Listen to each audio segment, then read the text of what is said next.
Vi har valgt at arbejde med det lodrette bræspark, som hører ind under sportsgren fodbold.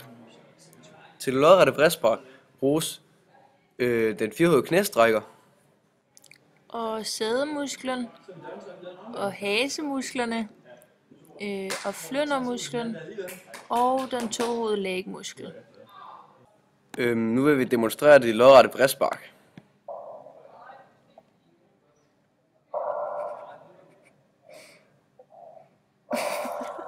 Det er i slow motion.